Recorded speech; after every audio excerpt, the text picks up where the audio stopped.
The AWS command line interface, often referred to as AWS CLI, is a command line tool that allows you to manage and interact with AWS services using commands in your command line shell. It provides a consistent interface to interact with services such as Amazon S3, Amazon EC2, and RDS databases, just to name a few. The CLI is built on top of AWS SDK and provides the same functionality as the AWS console, but with the added advantage of you being able to automate tasks and integrate with other tools like scripts and continuous integration systems. It's available for Mac, Windows, and Linux. So anything you can do in the console, you can do it through the AWS CLI. To configure the AWS CLI, you need to execute the AWS configure command.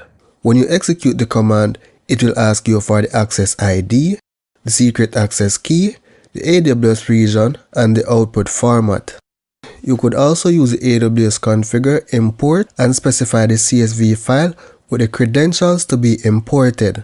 While throughout this course, we won't be using the AWS CLI. However, it's important that you understand how to configure it just in case you use it as your preferred mode of administration. So let's take a look at how you can configure AWS CLI.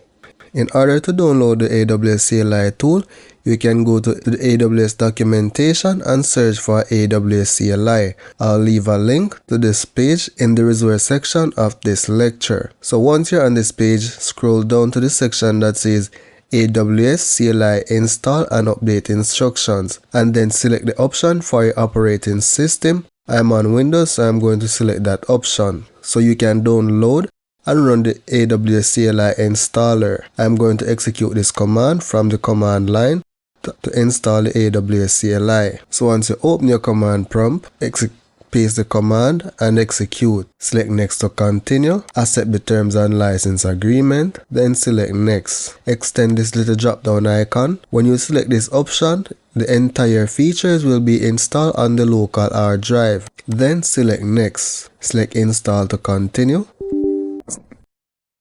Once the installation is completed, select finish.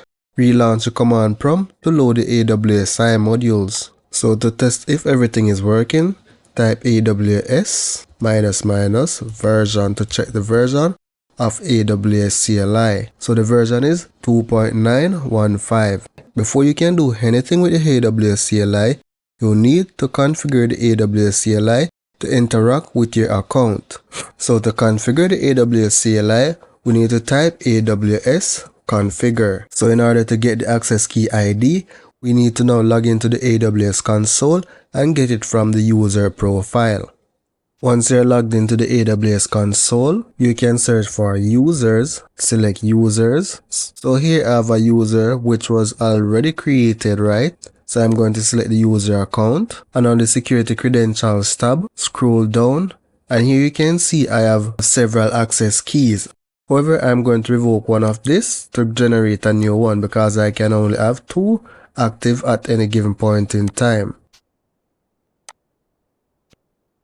So the key has been deleted. So I'm going to generate a new access key, and this CSV that I'm going to download, I could also import that CSV file using the AWS configure import and specify the path for that CSV file. However, I'm going to open this file so you see what it looks like, right?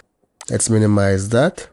So I need to get my access key, paste, enter, and then for the secret key, I'm going to copy and paste. For your default region, you can check your default region from the console. So let me go back to the console to get the default region. So from the browser, you can easily spot your default region. So my default region here is US-East-1. So let me grab this, US-East-1. Now enter, and the default output, I can use JSON. And my AWS has been configured. In the next lecture, we're going to be taking a look at Amazon Simple Storage Service.